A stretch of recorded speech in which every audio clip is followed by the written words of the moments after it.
भगवान मुझे सब मनन कर निर्वैर या भर वैरी भाव क्या हिंसा भाव क्या द्वेष भाव क्या निर्वैर समदर्शन समर्थन भीतर जो परमात्मा को दर्शन कर भगवान कहते से भक्त पचर मु धमता भगवान कहते तू जो निरंतर नाम कीर्तन कर निरंतर जो भक्ति कर तू मत बांधी नहीं तेणु तोर ये लोक मैंने तोर अपमान कर कौन नाम करें सब बंधन रही पारुन तेणु मुझे सह्य कर तेणु मु आसिक तेणु से कहते भक्तर सेवार मोर आनंद हूँ भक्तर सेवा भक्तर जमी प्रभु को सेवार आनंद भगवान कहते भक्तर सेवार मोर आनंद तेणु से जो चोखा मेला से एते नाम करथिले थरे से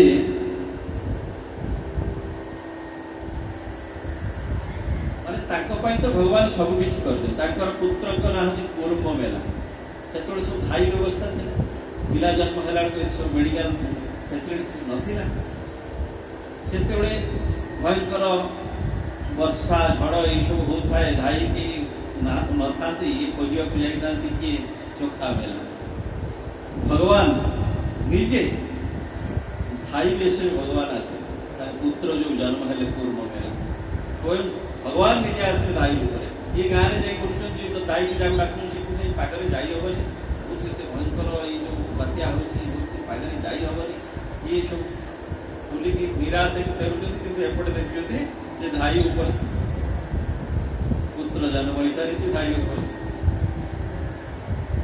कूर्म मेला तापर हठात ये किसी धाई की पारिश्रमिक देवाक चाहिए जिते कष्ट ये पागरे आसिक गोटे कार्य कले मुझे किसी पारिश्रमिक दूसरी आने जो देखते कि ना भगवान अंतर्ध्यान तापर दौड़ी खोजाखोजी कर जुआड़े जाऊँ क्या पाऊना किए आसते निश्चय प्रभु ही आसते प्रभु शेष धाई कार्य करने मैंने भक्त से सब किसी करने प्रस्तुत महाभारत युद्ध देखो भगवान जो भक्तर जो अर्जुन को रथ रे जो घोड़ा से घोड़ा मान भगवान सेवा कर युद्ध सरी जाऊला से घोड़ा मान को बढ़िया सुंदर सुंदर घास खुआवा गाधोईदवा सब सेवा करवा भगवान सब से घोड़ा मान भी सेवा कर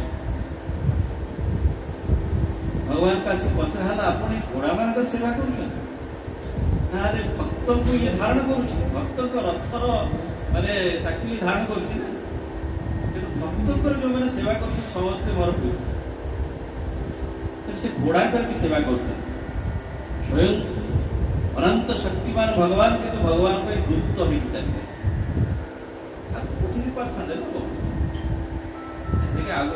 श्रेष्ठ श्रेष्ठ सब जो मैंने सब बुद्धिमान थे विचक्षण थे अन्न दूत को पढ़ी भगवान भक्त दूत होगी भगवान सारथी हो अर्जुन बसती रथी हो अर्जुन जो कठौ अच्छी पाद अच्छी से भगवान बस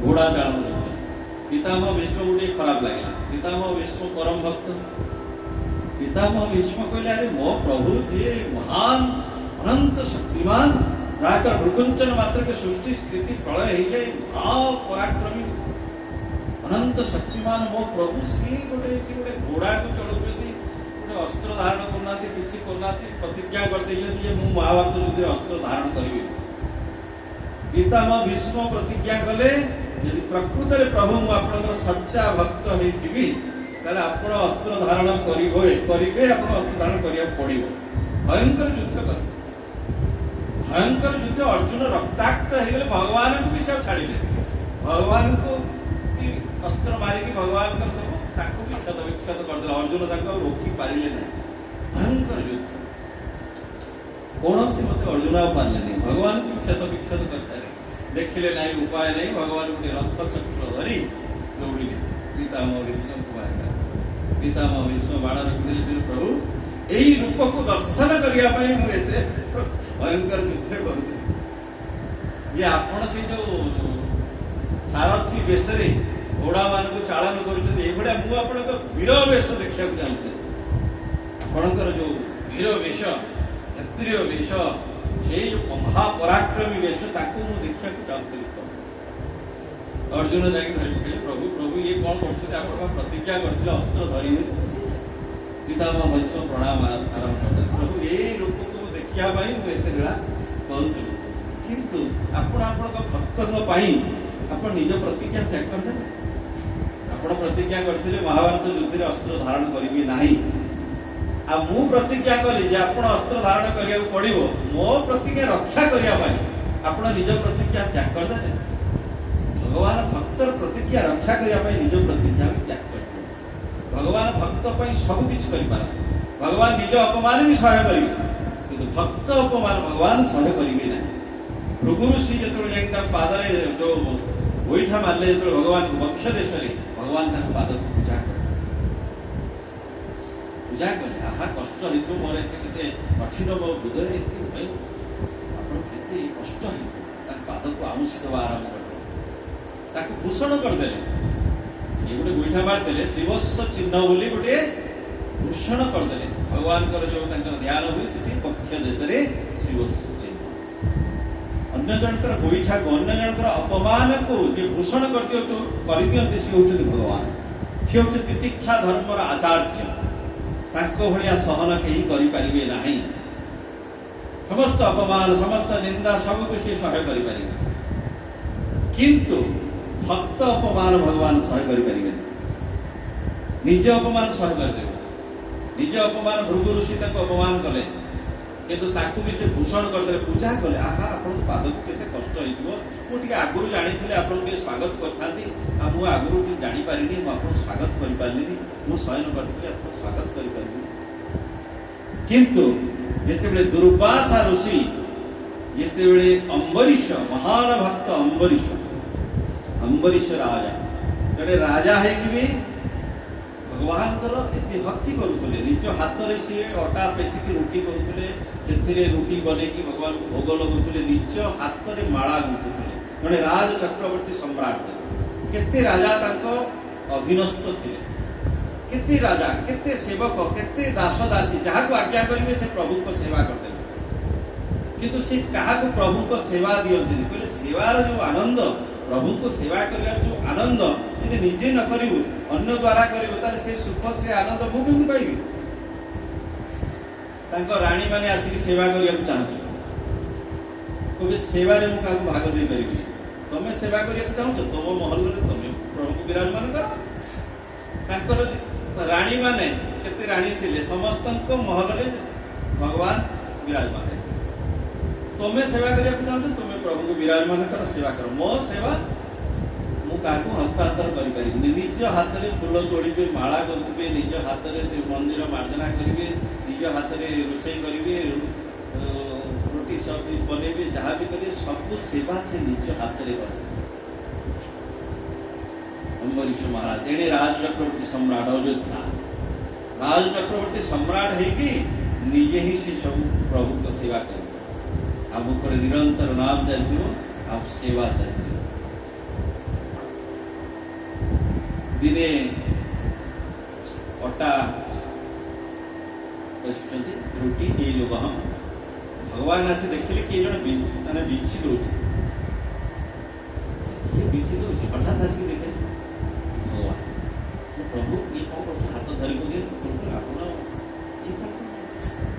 देख तोर अवस्था कौन देख झाड़ भारी तो प्रभु ये जहाँ भी बाहर ये सब तो केवल आनंद पाइबा आपण सेवा करके आनंद पाइब से सब आपण आसी मोर सेवा करेंगे लाभ कौन ना अरे जमी तोर मो सेवा कले तोर आनंद से भक्तर सेवा कले मोर आनंद तेणु भगवान भक्तर सेवा करने सब प्रस्तुत संत एकनाथ यही कलिजुग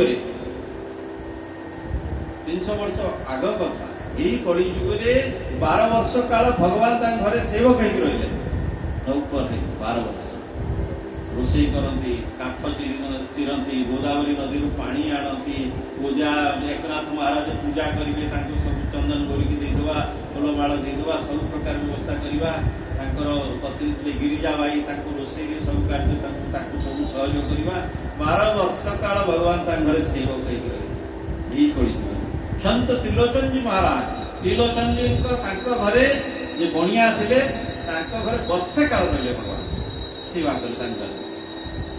ଏଇ କଳି ଯୁଗରେ ଭଗବାନ ଭକ୍ତ ପାଇଁ ସବୁ କରିବାକୁ ପ୍ରସ୍ତୁତ, କିନ୍ତୁ ସିଏ କହନ୍ତି ଯେ ତୁ ମନଟା ମତେ ଦେ, ବୁଦ୍ଧିଟା ମତେ ଦେ, ମତେ ତୋ ମୋ ପ୍ରତି ତୋର ଅନୁରାଗ ଭାବ ରଖ। ତ ଭଗବାନ ସବୁକିଛି କରିବା ପାଇଁ ପ୍ରସ୍ତୁତ, ସବୁକିଛି। ନରସିଂହ ମେହେଟା ପାଇଁ ଭଗବାନ ସବୁକିଛି କରିବେ, ତାଙ୍କ ପୁଅର ବାହାଘର କରିବା, ବରଯାତ୍ରୀ ନେଇକି ଯିବା, ସବୁକିଛି। ତାଙ୍କ ଝିଅ ବିଦା ହବ, ତା ପାଇଁ ତାଙ୍କ ଘରେ କିଛି ବ୍ୟବସ୍ଥା ନାହିଁ, ସବୁକିଛି ଭଗବାନ ହିଁ କରୁଛନ୍ତି। ପ୍ରତ୍ୟେକ ସବୁ ଭକ୍ତଙ୍କର କାହା ପାଇଁ କଣ ନ କରିଛନ୍ତି କିଛି ନାହିଁ, କିନ୍ତୁ ତାଙ୍କ ପ୍ରତି ସେଇ ଭଲ ପାଇବା ଦରକାର, ତାଙ୍କ ପ୍ରତି ସେଇ ସମର୍ପଣ ଭାବ ଦରକାର, ଅନୁରାଗ ଦରକାର। ଆଉ ଏ ସବୁ କିଛି କେବଳ ନାମ ଦ୍ୱାରା ହିଁ ହେଇପାରିବ। ନାମ କୀର୍ତ୍ତନ ଯଦି ଜଣେ କରିବ, ନାମ ଜପ ଯଦି କରିବ, ପ୍ରତ୍ୟେକ ଦିନ ଅନ୍ତତଃ କିଛି ନହେଲେ 24 ଘଣ୍ଟାରୁ ଅନ୍ତତଃ 24 ମିନିଟ୍ ବା ଅଧଘଣ୍ଟା ନାମ ଜପ, ଯୋଉ ଇଷ୍ଟ ଯାହାର ପ୍ରିୟ, ରାମ କୃଷ୍ଣ ଦୁର୍ଗା କାଳୀ ଶିବ, ଅଧଘଣ୍ଟା ପ୍ରତ୍ୟେକ ଦିନ ନାମ ଦେବ। ଆଉ ଘରେ ପ୍ରତ୍ୟେକ ଦିନ ଯଦି ଯେକୌଣସି ଗୃହରେ ଯଦି 20 ମିନିଟ୍ ଅଧଘଣ୍ଟା କୀର୍ତ୍ତନ ହବ, ତାହେଲେ ସେ ଗୃହରେ କୌଣସି ଅମଙ୍ଗଳର ପ୍ରଶ୍ନ ହିଁ ନାହିଁ। କାହାରି ସାମର୍ଥ୍ୟ ନାହିଁ ସେ ଘରେ କୌଣସି କି ଅମଙ୍ଗଳ କରିପାରିବ, କୌଣସି ଗ୍ରହ ନକ୍ଷତ୍ର କୌଣସି କାହାରି ସାମର୍ଥ୍ୟ ନାହିଁ। ସମସ୍ତେ କଲ୍ୟାଣ, ସମସ୍ତେ ଆଶୀର୍ବାଦ କରିବେ। ରାହୁ କେତୁ ସବୁ ମଙ୍ଗଳକାରକ ହେଇବେ ସମସ୍ତେ। ଶନି ସପ୍ତାହ, ଶନି କଣ ଯାହା ବି ଅଛି ନା କାହିଁକି ସବୁ ସେ କୁଆଡେ ଦୂରେଇକି ସବୁ ମଙ୍ଗଳକାରକ ହେଇଯିବ। ଯିଏ ନାମ କରୁଛି ସେ ସବୁବେଳେ ରହିଛନ୍ତି ଆଶୀର୍ବାଦ ମୁଦ୍ରାରେ, ଆଶୀର୍ବାଦ କରିବା ପାଇଁ। କୌଣସି ଗ୍ରହ କେହି ଅମଙ୍ଗଳ କରନ୍ତିନି ଯେ ନାମ କୀର୍ତ୍ତନ କରେ। ତେଣୁ ନାମାଶ୍ରୟର ଅମଙ୍ଗଳର ପ୍ରଶ୍ନ ନାହିଁ। ଯେ ନାମର ଆଶ୍ରୟ ନେଇଗଲା, ଯେ ନାମର ଯୁକ୍ତ ହେଇଗଲା, ତେଣୁ ତାର ଅମଙ୍ଗଳ ହବାର କୌଣସି ପ୍ରଶ୍ନ ହିଁ ନାହିଁ। କେତେ ପ୍ରକାର ଚେଷ୍ଟା କରାଗଲା ପ୍ରହ୍ଲାଦ ମହାରାଜଙ୍କୁ, କେହି ଅନିଷ୍ଟ କରିପାରିଲା? କାହିଁକି ନା ସେ ନାମାଶ୍ରୟ ଥିଲେ। ନାମାଶ୍ରୟର କେହି ଅନିଷ୍ଟ କରିପାରିବନି। ଜଣେ ମହାନ ଭକ୍ତା ଥିଲେ, ତାଙ୍କ ନାମ ଥିଲା ରତ୍ନାବତୀ, ରାଣୀ ରତ୍ନାବତୀ। ଆମେର ରାଜା ମାଧବ ସିଂ ଥିଲେ, ତାଙ୍କ ପତ୍ନୀ ଥିଲେ ରାଣୀ ରତ୍ନାବତୀ। ବଡ଼ ଭାଇ ତାଙ୍କର ଥିଲେ ମାନ ସିଂ, ଯିଏ ରାଜା ଥିଲେ, ତାଙ୍କ ଛୋଟ ଭାଇ ଥିଲେ ମାଧବ ସିଂ, ତାଙ୍କ ପତ୍ନୀ ଥିଲେ ରତ୍ନାବତୀ। ରତ୍ନାବତୀ ଭଗବାନଙ୍କ ଭକ୍ତି ବିଷୟରେ କିଛି ଜାଣିନଥିଲେ, କିନ୍ତୁ ତାଙ୍କର ଜଣେ ଦାସୀଟିଏ ଥିଲା। ସେ ମଝିରେ ମଝିରେ ରାଜସ୍ଥାନ ବୃନ୍ଦାବନ ପାଖାପାଖି, ତେଣୁ ସେ ମଝିରେ ମଝିରେ ବୃନ୍ଦାବନ ଆସି, ବୃନ୍ଦାବନରେ ଆସି ବୃନ୍ଦାବନରେ ସତ୍ସଙ୍ଗ କରେ ଏବଂ ଭଗବାନଙ୍କର ଭକ୍ତି, ଭଗବାନଙ୍କର ନାମ, ଭଗବାନଙ୍କର ମହିମା ଏସବୁ ଶ୍ରବଣ କରେ।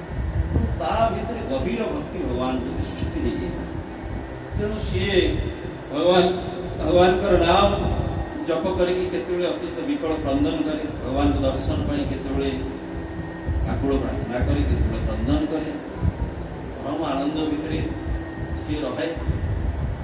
ରାଣୀଙ୍କର ଦୃଷ୍ଟିଗୋଚର ହେଲା ସେଇ ଭାବ, ଅଲୌକିକ ଭାବ, ସେଇ ଦିବ୍ୟ ଭାବ ଯୋଉ ସଖୀ ଭିତରେ ଯୋଉ ଦେଖିଲା हा कुंज बिहारी कहीकि क्रंदन करने लगे, हा कुंज बिहारी कहीकि मूर्छित हो गलानी। राणी कहले अरे तू ये मो महल रही कुंज बिहारी क्या स्मरण करके तू व्याकुल हो कौन किए कुंज बिहारी किए मुझे जानी तो आम तो ये राज्य में कुंज बिहारी किए कुंज बिहारी हा माधव हा गोविंद ये किए राणी कुछ कहते ये जो दासी किसी राणी की कहते दिन धरने को नहीं कहया पड़े कौन लुचौ कौन क्या तो स्मरण कर विकल ये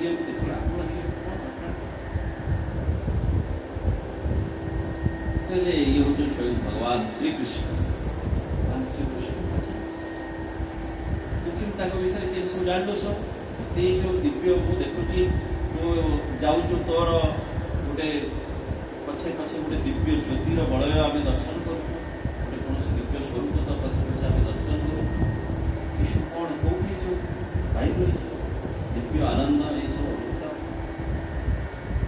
ना आप से सब पचार ना कहया पड़ो ना कहले आप जो राजभोग भितर जो विलास विस्तार ଶୁଣିବାକୁ ଚାହେଁ।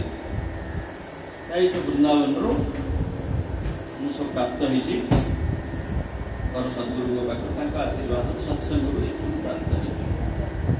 କୃଷ୍ଣ ପ୍ରେମ ନା କଣ ୟାର କେମିତି ପ୍ରାପ୍ତ ହବ ନା କେବଳ ନାମ, ତାଙ୍କର ନାମ ଜପ, ତାଙ୍କର ଚିନ୍ତନ, ଲୀଳା ଚିନ୍ତନ, ତାଙ୍କର ନାମ କୀର୍ତ୍ତନ, ନାମ ଜପ, ଏଇଥିରେ ହିଁ ପ୍ରେମ ପ୍ରାପ୍ତ ହବ। ତେଣୁ ସିଏ ସବୁବେଳେ ତାପରେ ଧୀରେ ଧୀରେ କଣ ହେଲା ନା ରାଣୀ ରତ୍ନାବତୀ ତାକୁ ଶୁଣିବାକୁ ଆରମ୍ଭ କଲେ।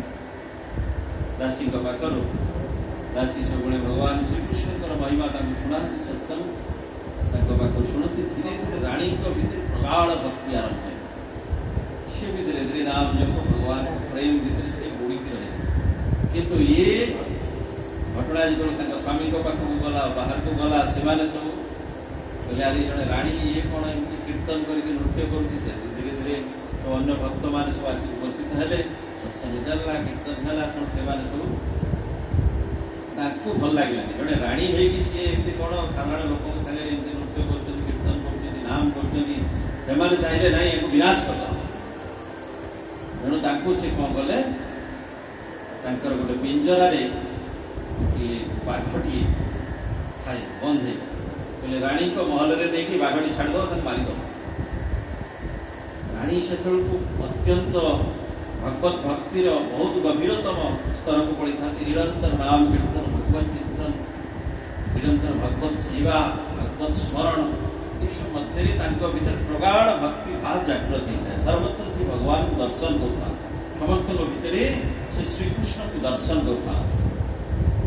ଯେମିତି ଗୋପୀମାନେ ଦର୍ଶନ କରୁଥିଲେ। ଜିତ ଦେଖତି ତ ଶ୍ୟାମମୟୀ, ଶ୍ୟାମ କଦମ୍ବ, ଶ୍ୟାମ ଯମୁନା, ଶ୍ୟାମ ଗଗନ ଘନ ଘଟାଛଇ। ଯେମିତି ଗୋପୀମାନେ କଦମ୍ବ ବୃକ୍ଷରେ ଶ୍ରୀକୃଷ୍ଣଙ୍କୁ ଦର୍ଶନ କରୁଥିଲେ, ଯମୁନା ଜଳରେ ଶ୍ରୀକୃଷ୍ଣଙ୍କୁ ଦର୍ଶନ କରୁଥିଲେ, ଗାଈ ବାଛୁରୀ ତାଙ୍କ ଭିତରେ ଶ୍ରୀକୃଷ୍ଣଙ୍କୁ ଦର୍ଶନ କରୁଥିଲେ, ସର୍ବତ୍ର ଶ୍ରୀକୃଷ୍ଣ ଦର୍ଶନ କରୁଥିଲେ। ଜିତ ଦେଖା ଗୀତ ଶ୍ୟାମମୟୀ, ଶ୍ୟାମ କଦମ୍ବ, ଶ୍ୟାମ ଯମୁନା, ଶ୍ୟାମ ଗଗନ ଘନ ଘଟାଛଇ। ଯୋଉ ମେଘମାଳାରେ ଭଗବାନଙ୍କୁ ଦର୍ଶନ କରୁଥିଲେ, ସର୍ବତ୍ର ଗୋପୀମାନେ ଯେମିତି ଭଗବାନ ଦର୍ଶନ, ରାଣୀ ରତ୍ନାବତୀ ସର୍ବତ୍ର ଶ୍ରୀକୃଷ୍ଣଙ୍କ ଦର୍ଶନ। ଶ୍ରୀକୃଷ୍ଣ ପ୍ରେମରେ ସେ ଏକଦମ ଉନ୍ମତ୍ତ ହେଇଯାଉଥିଲେ। ତାଙ୍କୁ ମାରିବା ପାଇଁ ଏମାନେ ଚକ୍ରାନ୍ତ କଲେ। ତାଙ୍କର ପରିବାର ବର୍ଗ ଗୋଟିଏ ବାଘକୁ ଯିଏ ପିଞ୍ଜରାରେ ଆବଦ୍ଧ ହେଇଥିଲା, ତାଙ୍କୁ ନେଇ ପିଞ୍ଜରାଟି ନେଇକି ତାଙ୍କରି ମହଲରେ କରିଥିଲେ। ରାଣୀ ଦାସୀଙ୍କ ଚାରିଆରେ ବାଘ ଆସୁଛି। ରାଣୀ କାହିଁ ବାଘ କାହିଁ, ତ ସ୍ୱୟଂ ନୃସିଂହ ଭଗବାନ।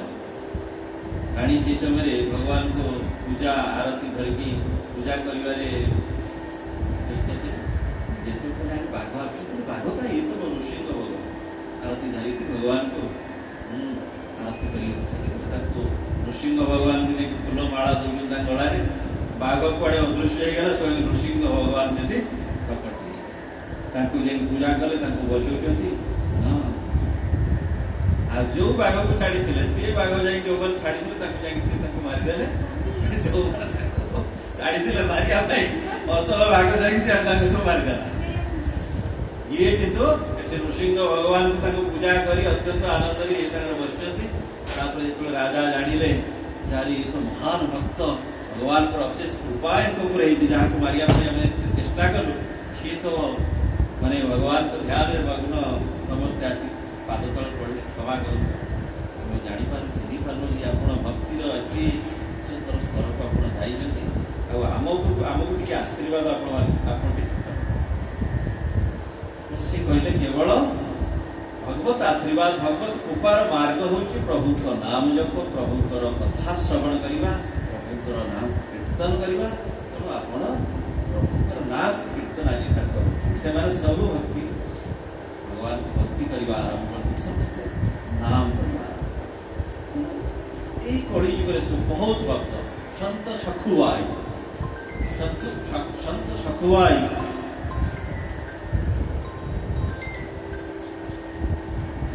ମହାରାଷ୍ଟ୍ରରେ ଥିଲେ। ତେଣୁ ସିଏ ବି ପିଲା ଦିନରୁ ତାଙ୍କର ଘରେ ବାପା ମା ଯିଏ ଥିଲେ ଅତ୍ୟନ୍ତ ଭକ୍ତ ଥିଲେ ସେମାନେ। ତେଣୁ ତାଙ୍କ ପାଖରୁ ତାଙ୍କୁ ଶିକ୍ଷା ମିଳିଥିଲା, ସଦ୍ଗୁରୁଙ୍କ ପାଖରୁ ତାଙ୍କୁ ଶିକ୍ଷା ମିଳିଥିଲା, ନିରନ୍ତର ନାମ ଜପ କରୁଥିଲେ। କିନ୍ତୁ ତାଙ୍କର ଏମିତି ଥରେ ବିବାହ ହେଇଥିଲା।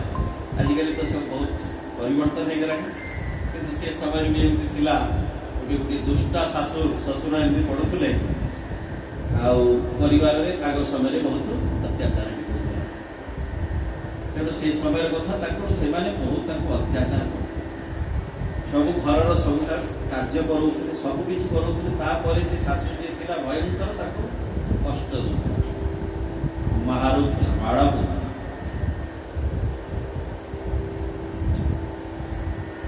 स्वामी भी जी थे सब पर भी घर सबकि कार्य करते कि माड़ गाड़ी मिले सबकि मिले भल कि खावा भी दिखते परदिन को शुखिला खाद्य ये सब दिखते ये सत्वे एत प्रतिकूल परिस्थिति भी से भगवान को केवे भी कहते मुझे प्रतिकूल परिस्थिति रही भगवान को कहते प्रभु मत जाओ एमती परिस्थिति मो मनटा आपन को छाड़ी पड़े जाऊँ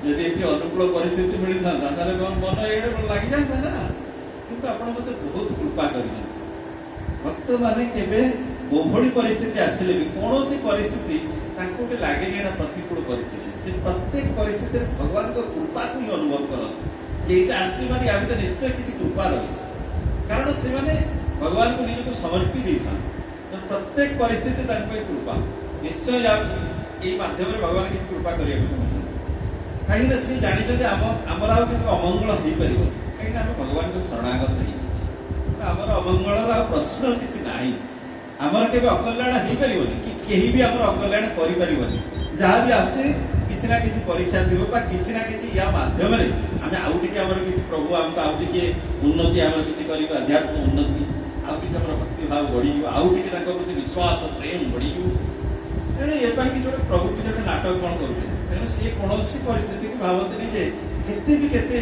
घोर प्रतिकूल आस बसे सी भावती मो कि प्रतिकूल आसला तेणु एत सब परिस्थिति से केवे भी भावती मो कि गोटे भगवान एम गोटे परिस्थिति कहीं कर प्रभु केते दयालु मत एमतिया परिवेश चाहिए भी मन ये मोर लगुनि सब निरंतर आपण स्मरण ये प्रतिकूलता सहित प्रभु को नाम कर सेमती भितर सी कि आनंद से भगवान कर आश्रय नेला दुख सुख सब समान किसी प्रभावित कर ना दुख भी प्रभावित करे ना सुख भी प्रभावित करे जो कि गीतारे भगवान कहले दुखेशु अनुयुत मना सुखेशु विगत स्पृहा वीतराग भय क्रोध तीर्थी मुनि दुच्छते ये दुख भी विचलित हुए नहीं कि सुख उत्फुल्लित हुए ना सब गोटे आनंद कहीं ना परमात्मा आनंदमय तेणु से समर्पी हृदय भितर धारण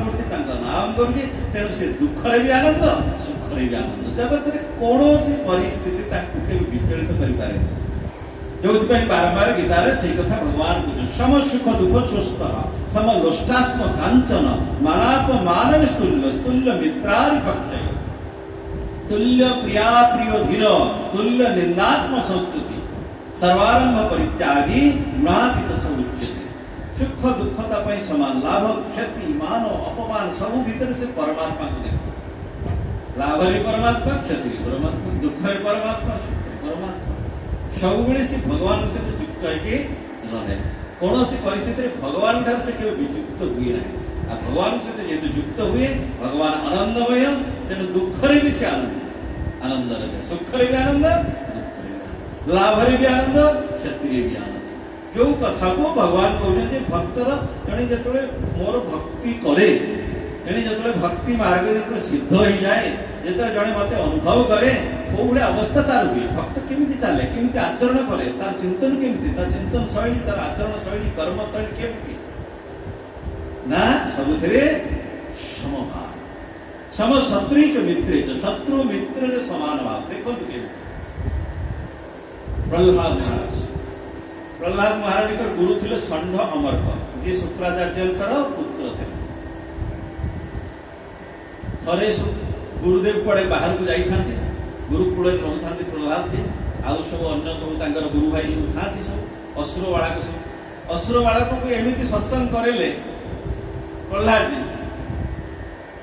एमती बुझेदेले गुरु आसला सब बस हरिनाम कर ଗୁରୁ କହିଲେ ଗଲା ଆମ ମୁଣ୍ଡ କାଟ ହବ। କାରଣ ହିରଣ୍ୟକଶିପୁ କହିଛନ୍ତି ତୁମେ ଏମିତି ପାଠ ପଢେଇବ ଯେ ମୋ ପୁଅ ପ୍ରହ୍ଲାଦ ଯେମିତି ହରିଙ୍କୁ ଭୁଲିଯିବ, ହରି ନାମ କେବେ ସେ ଯେମିତି କରିବ ନାହିଁ। ଆଉ ତୁମେ ଅନ୍ୟ ଯାହା ପାଠ ପଢୁଛ ପଢାଅ, ହରିକି ଯେମିତି ଭକ୍ତି କରିବନି କି ହରିକି ନାମ କରିବନି। କିନ୍ତୁ ଓଲଟା ହେଇଛି ଗୁରୁ ଆସିଲା ବେଳକୁ ସିଏ ନିଜେ କଣ ମାନେ ହରିନାମ କରିବନି, ଯେତକ ଶିଷ୍ୟ ଥିଲେ ସମସ୍ତଙ୍କୁ ପଢେଇ ଦେଇଛି ଯେ ହରିନାମ କର। ହରିନାମ ଭଳିଆ ଆଉ କିଛି ନାହିଁ, ସବୁଠୁ ବଡ ପାଠ, ଶ୍ରେଷ୍ଠ ପାଠ। ଗୁରୁ ଆସି ଦେଖିଲେ ଯେତେକ ସେ ରାଜ୍ୟର ଯେତେ ଅସୁର ବାଳକ ଥିଲେ ସବୁ ବସି କୀର୍ତ୍ତନ କରି ଗଲା ଆମ ମୁଣ୍ଡ କାଟ। ତାପରେ ଗୁରୁ ସେଠୁ ରାଗିଲେ, କହିଲେ କଣ ହେଇଛି, କଣ କରୁଛୁ, ନିଜେ ତ ଯାହା କୀର୍ତ୍ତନ କରୁଛୁ ପୁଣି ସମସ୍ତଙ୍କୁ ତ ତାକୁ ସବୁ ପଢେଇ ଦେଇ ସାରିବୁ। ଯାହା ହଉ ଇତ୍ୟାଦି ହେଇକି ପୁଣି ହିରଣ୍ୟକଶିପୁ ପାଖକୁ ଗଲା, ସବୁ ଖବର ତମ ପୁତ୍ର ଇତ୍ୟାଦି କରୁଛି, ସବୁ ତାକୁ ପୁଣି ମାରିବା ପାଇଁ ହିରଣ୍ୟକଶିପୁ ବହୁତ ପ୍ରଯତ୍ନ କଲେ, ସେ ତ ପାରିଲେନି। ଷଣ୍ଢ ଅମର୍କ କହିଲେ ଆମକୁ ଗୋଟେ ଚାନ୍ସ ଦିଆଯାଉ, ଆମେ ମାରିବାକୁ ଚେଷ୍ଟା କରୁ ନା କଣ, ନା ଆମ ପାଖରେ ଗୋଟେ ମାରଣ ବିଦ୍ୟା ଅଛି, କୃତ୍ୟା ଉତ୍ପନ୍ନ କରିକି ଆମେ ମାରିଦେବୁ। ନା ହଉ ଠିକ ଅଛି, ଦେଖ ମୁଁ ତ ବହୁତ ପ୍ରଯତ୍ନ କଲିଣି, ମାରିବା ପାଇଁ ପାରୁନି, ତମେ ଟିକେ ଦେଖ।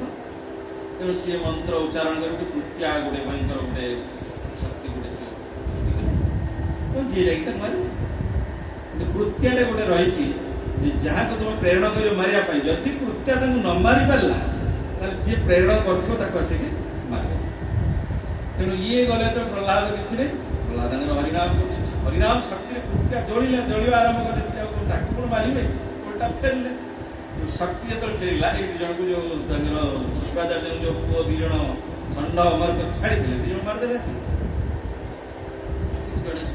ଭକ୍ତର ଦେଖନ୍ତୁ, ସିଏ ଭାବିଥାନ୍ତେ, ଜଣେ ସାଧାରଣ ଲୋକର ଭାବନା କଣ, ଯେ ଇଏ କେତେ ନିଷ୍ଠୁର, ମତେ ମାରିବା ପାଇଁ ଚେଷ୍ଟା କଲେ, ହାଏ ମରିଛି ବଢିଆ ହେଇଛି, ଏହା ସ୍ଥାନ ନା। ପ୍ରହ୍ଲାଦ ମହାରାଜ ଦେଖୁ ତାର ହୃଦୟ କେତେ ନିରୁପମ। ପ୍ରଭୁ ଯଦି ପ୍ରକୃତରେ ମୋର ଆପଣଙ୍କ ଚରଣରେ ଯଦି ଅବିଚ୍ଛିନ୍ନ ଅହେତୁକି ନିର୍ମଳ ବିଶୁଦ୍ଧ ଭକ୍ତି ଯଦି ଥାଏ, ତାହେଲେ ଗୁରୁ ଦ୍ୱୟ ମୋର ଜୀବିତ ହୁଅନ୍ତି। ଜଗତରେ ସମସ୍ତେ କହିବେ ନା ଇଏ ଗୁରୁ ହତ୍ୟାକାରୀ, ନିନ୍ଦା ହବ ଜଗତ। ଭଗବାନ ଯେମିତି ପ୍ରାର୍ଥନା କରିଛନ୍ତି, ପ୍ରାର୍ଥନା କରିବା ମାତ୍ରକେ ଦି ଜଣ ଉଠିଲେ, କିନ୍ତୁ କହିଲେ ପ୍ରଭୁ ତାଙ୍କୁ ଜୀବିତ କରିଦିଅ, ତାକୁ ବୁଦ୍ଧି ବି ଶୁଦ୍ଧ କରିଦିଅ, ଯେମିତି ତାଙ୍କର ଆପଣଙ୍କ ଠାରେ ବୁଦ୍ଧି। ତେଣୁ ହିରଣ୍ୟକଶିପୁ ତାଙ୍କୁ ଛାଡିଥିଲେ ଯେ ୟା ମୁଣ୍ଡରୁ ହରିଭକ୍ତିକୁ ବାହାର କରିଦେବ, ଇଏ କିନ୍ତୁ ଗୁରୁଦ୍ୱୟଙ୍କୁ ହରିଭକ୍ତି ପରାୟଣ କରିଦେବେ, ହରିଭକ୍ତ କରିଦେବେ। ଭଗବାନ ପ୍ରାର୍ଥନା କଲେ, ଯେ ପ୍ରାର୍ଥନା କଲେ ସେ ସାଙ୍ଗେ ସାଙ୍ଗେ ସେମାନେ ମରିକି ପଡିଥିଲେ, ଉଠିଲେ, ସବୁ ଆଖି ବଳି ବଳି ଉଠିଲେ, କିନ୍ତୁ ତାଙ୍କର ସବୁ ବୁଦ୍ଧି ଶୁଦ୍ଧ ହେଇଯାଇଛି, ତାଙ୍କର ସେମାନେ ହରିଭକ୍ତ ହେଇଯାଇଛି। ତେଣୁ ସେଇପରି ଭକ୍ତ ପାଖରେ ଶତ୍ରୁ କେହି ନଥାନ୍ତି, ନିର୍ଭୟ ସମଶତ୍ରୁ ମିତ୍ରେ। ଭଗବାନ କହୁଛନ୍ତି ଯେ ମୋ ଭକ୍ତର କେମିତି ଲକ୍ଷଣ, ସମଶତ୍ରୁ ମିତ୍ରେ ତଥା ମାନାପମାନ, ମାନ ଅପମାନରେ ସମାନ ଭାବ, ଶତ୍ରୁ ମିତ୍ରରେ ସମାନ ଭାବ, ଶୀତ ଉଷ୍ଣରେ ସମାନ ଭାବ। ସମଶତ୍ରୁ ମିତ୍ରେ ତଥା ମାନାପମାନ ଶୀତୋଷ୍ଣ ସୁଖ ଦୁଃଖେଷୁ ସମଃ ସଙ୍ଗ ବିवर्जित, ତୁଲ୍ୟ ନିନ୍ଦା ସ୍ତୁତିରେ ମୌନି, ନିନ୍ଦା ସ୍ତୁତିରେ ସମାନ ଭାବ, ତୁଲ୍ୟ ନିନ୍ଦା ସ୍ତୁତିରେ ମୌନି, ସନ୍ତୁଷ୍ଟ ଯେନ କେନ କିଛି, ଯାହା କିଛି ପ୍ରାପ୍ତ ହୁଏ ସେଇଥିରେ ସେ ପ୍ରସନ୍ନ ହେଇଯାଆନ୍ତି। ସନ୍ତୁଷ୍ଟ ଯେନ କେନଚିତ ଅନିକେତ ସ୍ଥିର ମତି, ଭକ୍ତି ମାନ୍ୟ ପ୍ରିୟ ନରା, ଯାହାର ମତି ମୋ ଠାରେ ସ୍ଥିର, ଯିଏ ସର୍ବତ୍ର ମତେ ହିଁ ଯିଏ ଦର୍ଶନ କରେ, ଯାହାର ନିଜର ଘର ବୋଲି କିଛି ନାହିଁ, ସବୁଠି ମତେ ହିଁ ସିଏ ଦର୍ଶନ କରେ, ଅନିକେତ, କୌଣସି ଗୃହ ଆଦିରେ ଯାହାର କିଛି ଆସକ୍ତି ନାହିଁ। ତେଣୁ ଏଇ ଯୋଉ ସବୁ ଅବସ୍ଥାରେ ଭକ୍ତ ସମାନ ରହେ, ଇଏ ହଉଛି ଗୋଟେ ଭକ୍ତର, କାହିଁକିନା ସିଏ ସବୁବେଳେ ଭଗବାନ ସହିତ ଯୁକ୍ତ ହେଇକି ରହେ। ତା ପାଇଁ ପ୍ରତ୍ୟେକ ଅବସ୍ଥା ନୁହଁ, ତାର ପ୍ରତ୍ୟେକ ଅବସ୍ଥା ତା ପାଇଁ ଭଗବାନ, ପ୍ରତି ଅବସ୍ଥାରେ ସେ ଭଗବାନଙ୍କ ସହିତ ଯୁକ୍ତ ହେଇକି ରହେ, କୌଣସି ପରିସ୍ଥିତି ତାକୁ କେବେ ପ୍ରଭାବିତ କରିପାରେନି। ଭକ୍ତ ସବୁବେଳେ ଭଗବାନଙ୍କ ସହିତ ଯୁକ୍ତ ହେଇକି ରହେ, ପ୍ରତ୍ୟେକ ସ୍ଥିତିରେ ସେ ଭଗବାନଙ୍କୁ ଅନୁଭବ କରେ। ତେଣୁ ସଖୁବାଇଙ୍କର ଏଭଳି ଅବସ୍ଥା, ତାଙ୍କର ଜଣେ ପଡ଼ିଶା, ତାଙ୍କର ପଡ଼ିଶା ଘରେ ଜଣେ ତାଙ୍କର ଜଣେ ବାନ୍ଧବୀ ଥିଲେ, ଜଣେ ସେ କହିଲେ ଆରେ ସଖୁ କଣ ତୋର କ'ଣ ବାପା ମା କେହି ନାହାନ୍ତି? ଏତେ କଷ୍ଟ